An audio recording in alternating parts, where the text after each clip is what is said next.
So I just wanted to let you see what this car looked like before we started. And there I go, I'm starting to patch out the number. Alright, so what I did was I made this little sanding sponge out of, I don't know what this thing is, a cocktail marker. CA glued it on, and that got me to do around this logo. The flats I did with 1200 and 1500, and then I got rid of the red same way, but I just used my sanding blocks. I used one of my sanding blocks, my display sanding blocks, right? And just because it's a flat, so it let me get rid of that red striping. I don't know if it's just like these don't have any conspicuity striping on them. Whether or not they don't have that in Canada and that's their striping, I don't know. But I'll be putting conspicuity striping on this that would be in America. Patched out the number, Sue, it said Sue and a number. That'll be patched out for my railroad. And I have a particular way that I'm not going to totally rust this out or anything like that. Just, I saw a car and a hopper, and I really liked how it looked. And it was basically uh, like a wash over it, kind of. But it's not a wash. It's I can't describe it to you.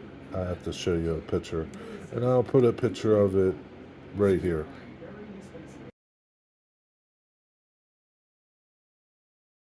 So that's the wash I'm going to do to it. Whether I do it at this end or this end, I don't know. But and then just some light weathering over the entire car. That's it. These things are really finicky. You got to watch them.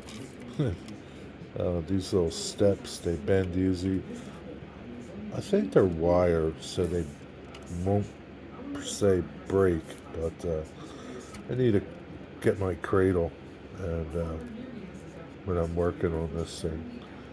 But yeah, Scout Trains Operator Series. I don't know how these couplers are, but we'll see once I get it going. Great detail though. You can't see, it's hard to see the detail. Uh, see like a lot of the brake rigging and everything, and like that brake rigging would go through that center hole, and it comes out this end. I don't know that it totally goes through the car, but they have that whole little brake rigging here too, which is cool. A lot of cars, I don't know that anybody does this. Maybe in Athearn Genesis models they do, but really nice car. Can't wait to weather it up a little bit and patch it out. BCJX. Stay tuned. This will be another little series of doing this car. So, alright, so we're just going to put a little bit of grime on this, and I'm using Tamiya Imperial Japanese Navy Gray. That's what I'm using. Just a little bit of grime at the bottom of the car.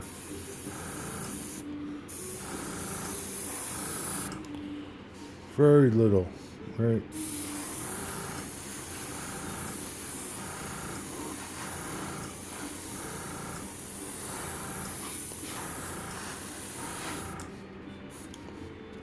And then I want to get it from the top down.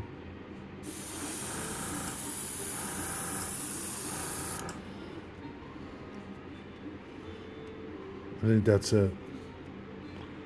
It's not much, but it's enough. We're going to do layers of things on this. Okay. I have this is my N scale cradle. It works, so Yeah, I don't take the trucks. Sometimes I do take the trucks off. Sometimes I don't.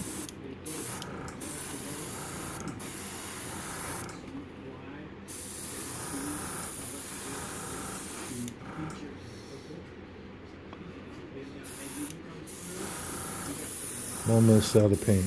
This is fine. Right. To the top. And that is it.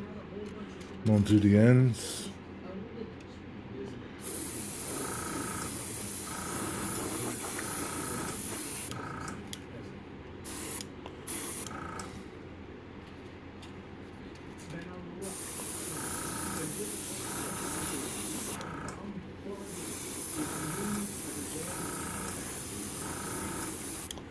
You do the ends a little more if you want. Right? I think I'm going to take the trucks off so I can shoot the bottom pretty good. Be right back. Hope you got enough light. I like to get the front of the car, the bottom of it. I got to load some more paint. The nice thing about mixing the Tamiya paint with IPA is it dries super fast. Right.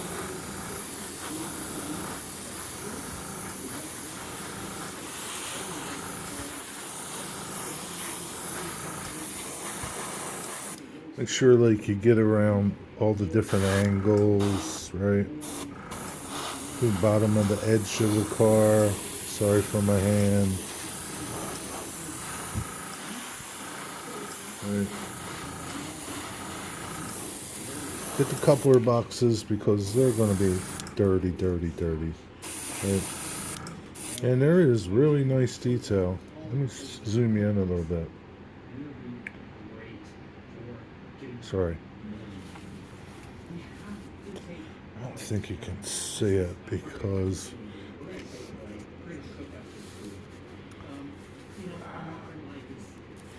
see it right there on the side of the coupler box?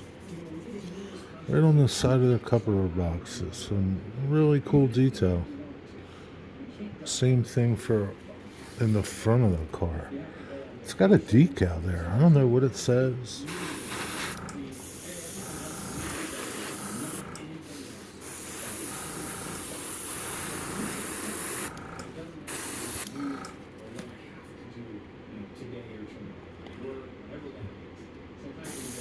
I'm a little spurty. I don't know why.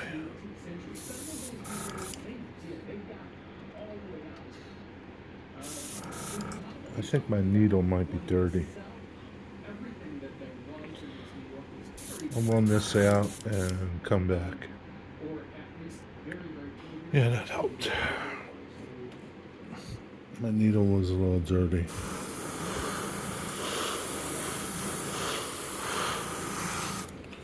I just want to get in those cracks.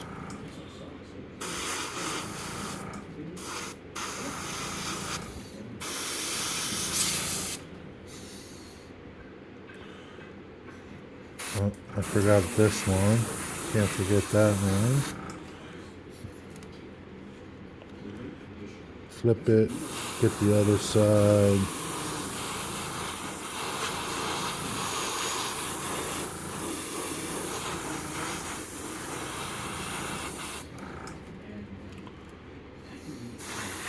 Get that rail. That's good. Good deal. Alright. On to the next. That's interesting. Yeah. There's a lot of detail in this car. The more I look at it. It's a nice car. Scale Trains operator. Like you'll notice that I just lay down cardboard on my table. I don't go to my spray booth for little things like this. If I was spraying something bigger, like a building, an entire car, something like that, I would use my spray booth. But for something like this, I just use my a piece of cardboard from a package, And then that way it lets me test my gun out, make sure everything's right, and then, I can just start weathering. It's just easier for me just to, you know, try it out. I'm sure some of you guys do it already. Alright, so now I have some NATO black in my gun, and I'm just getting like shadow type things, right? It's a little darker than the gray, but not a ton.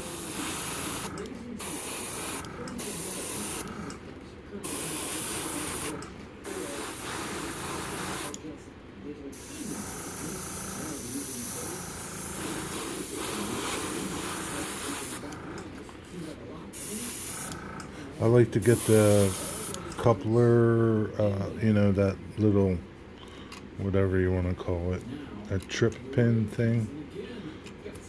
I like to spray, make sure I get that. All right.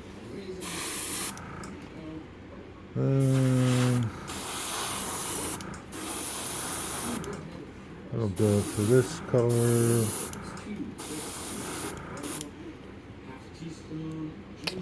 That'll do it for this color. Moving on to our next color. This is XF57. All these colors are Tamiya's, okay? And this is buff, and it's super thin down. I mean, it is like woodery thin down. And so,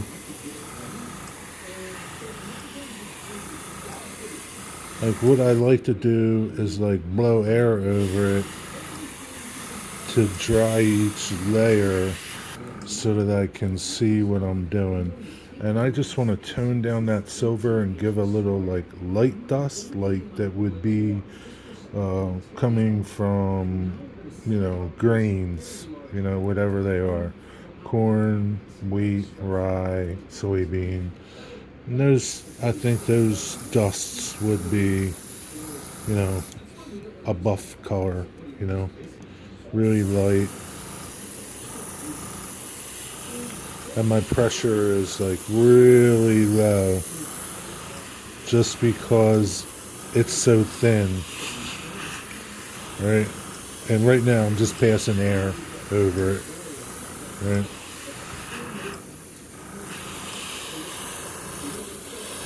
Getting on the sides, right? And it's hard to tell, but it is changing it, right?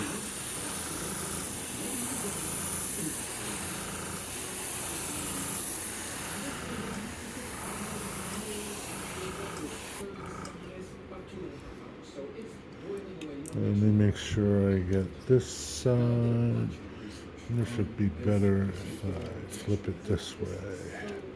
Yeah, because that way I can shoot down.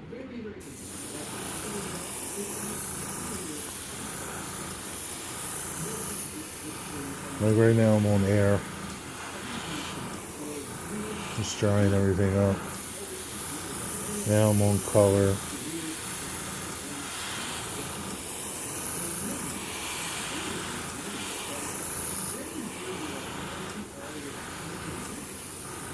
Air. And you can kind of see it's like dusty, right? I still got some shiny stuff there, right? But I'm sure like dull coat will take care of that, but I'm gonna give it a shot this way.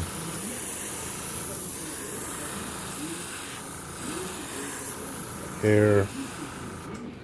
I still got a little in my cup. Paint. Air. Yeah.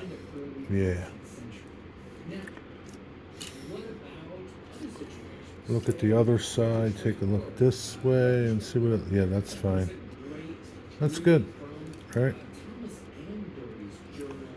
Good deal. So it toned it down quite a lot, and that's what I wanted. Took that shiny out. I'm not worried about the shiny up here, which you see, and in here. We'll get that with dry brushing, okay? I'm just kind of taking care of air right now. Now I'll just do a little underneath here, and that's that. Pretty much out. I got a little bit left, so I'll just finish it off underneath. I'm out. That's it. So basically, what I do, I did 3 colors, right? I started off with my Imperial Japanese Navy Gray, did a little NATO Black, XF69, and then did some XF57 up top to simulate dust, like grain dust, right? That's basically this step, and now I'm just going to let it hang out, think about it for a little while. I don't think I'm going to do any like rust, like corrosive, like crunchy rust. It's too new of a car. But I'm going to do stains, just because. I guess some grains can, if once they get wet, like this particular car that I'm trying to mimic has some debris up in here, up in this part of the car by one of the hatches. I don't know if it's like a bunch of different types of seeds, one seed, but I'm guessing whatever that is that's in there gave those stains coming down the side that I'm trying to duplicate. That's what I'm guessing. I don't know. But anyway, we'll be back in a little bit.